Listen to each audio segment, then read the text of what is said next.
extended form and graph. Alright, so what do we do from there? Subtract 159. You subtracting me add, bro. We add 159. Yeah. Alright, inverse operation. What is it? You failed. Whatever you do on one side, you must do it on the other side. And what else? And you check out Family grouping. You do family grouping, that will give you what? 16x squared plus 32x. And then you would have And what else? 25y squared 25 y squared minus 150y. is equal to 159. 159. So what will be your next step? You what's the thing called? I forgot. You find your reference. your reference. Yeah. Really? No. You factor what? You see, I knew that I was testing y'all, bro. Is 60 now. What goes inside? X squared The x squared plus plus 2x. Do the same thing on the other side. What do you do? Factor the 25. What goes inside? y squared.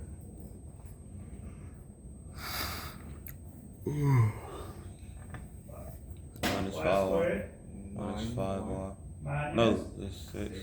Yeah. 6y is equal to 159.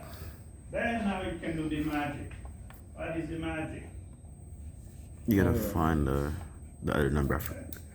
What do you do? You divide the number, the x by By 2. the 2 divided by 2, and then you square root Divide it. by 2, Mm-hmm. then you square it. What is 2 divided by 2? 1. And you have 1, you square it. What is 1 squared? 1. Then you add 1. Be careful what you do on the other side. 1 times 16. You add 16 times 1, otherwise the equation will Plus not be 159. balanced. Alright, you come on that side, you do the same thing again, in the right side, you typically 6 over 2, and then you got 6 over 2, Negative 3. you got 3, then you square it, that will give you 9, then you add 9. Remember, you keep those as your reference. Alright? Then what you add on the other side? 225. That will be 25 times 9, otherwise the equation will not be The same. balanced. Right, yeah. Alright?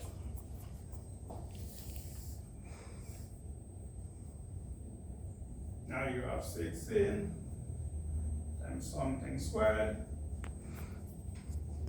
25 times something squared. Let's see what goes inside. X plus 1.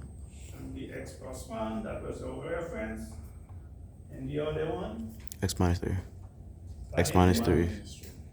Y minus 2 is squared. Yeah, you're right. Why? I was testing y'all. Now we have 159, right? Plus what? 16. Plus 16, plus 25 times 9. 225. 225. 25. Now you add those 3 components, what do you get? You get 400. 400. So what will be your next step? Divide by 400. Divide by 400.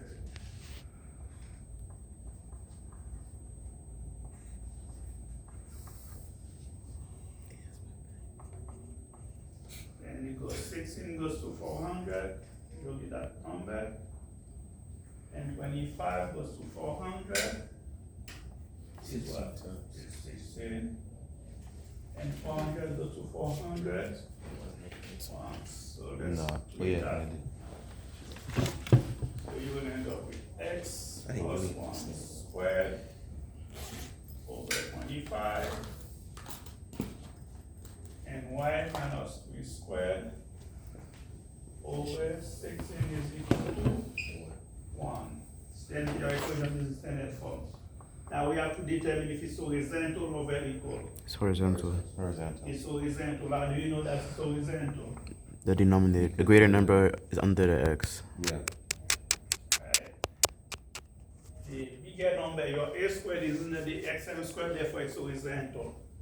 Now let's identify your A squared. What is your A squared? 25.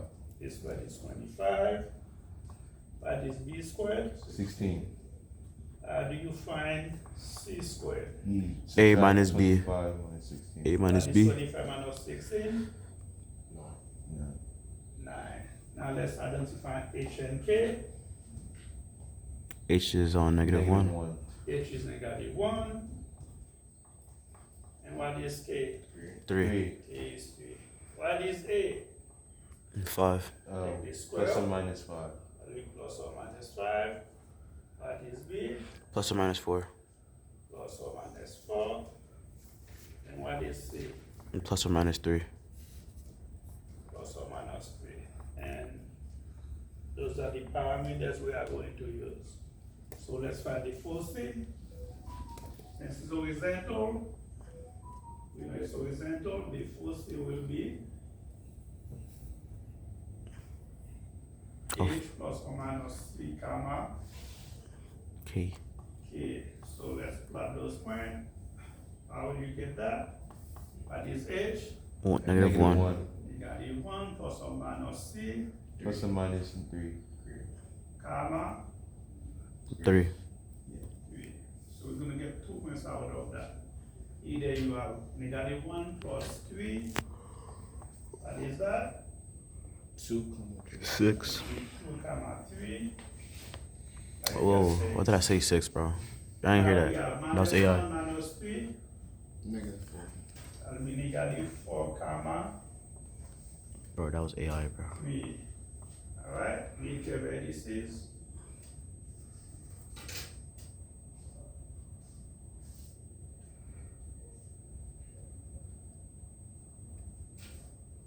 A plus or minus A comma K. A.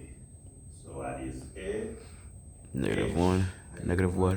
Negative 1 plus or minus 5 comma B. Minus 1 plus 5. 4. 4, 3. Minus 1 minus 5.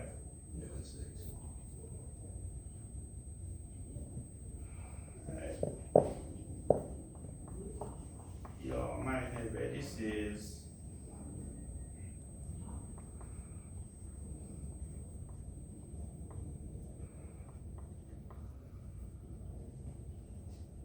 Is H because of right. So what is H again? Negative 1. Negative 1. So we'll have negative 1.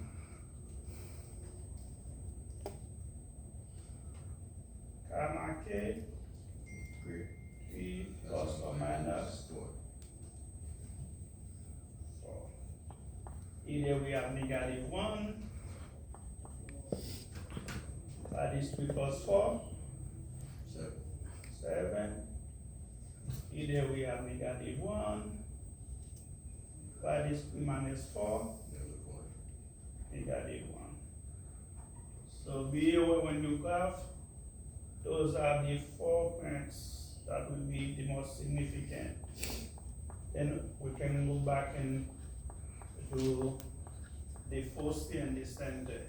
So remember we go with the center first. So let's introduce the coordinate grid.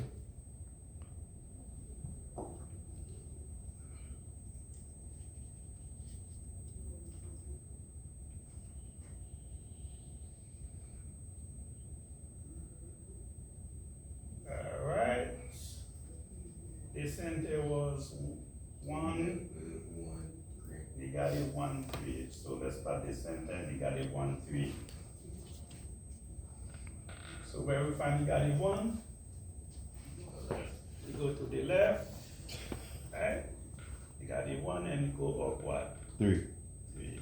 That will be negative 1, 3. Right? When y is 3, x negative 1, and that will be the intersection. So we're going to look for 4, 3. Where is 4, 3? We go to the y4 unit and go up 1. That will be 4, 3. Where's negative 6, 3? 6. You go to the left 6 times, that will be 2, 4, 6, and 3. Do negative 6, 3. And lastly, negative 1, 7. This is negative 1, and we go up how many unit? 7 unit. That will be 4, 5, 6, 7. That will be negative 1, 7. And last one is negative 1, 1. You go to the left and down 1. Now, use your curve as curvy as possible. That will be your first one. Go in there. And more or less, that will be your oval. This is where x is equal to negative 1. And this is where y is equal to 3. And now we can go and plot what? The foci. The foci. Your foci, so you will not make your mistake. 2, 3. You go 2, 3, that will be 1, 1, 2, 3, that will be 2, 3, that will be somewhere down there. And the other one is what? Negative 4. Negative 4, 3.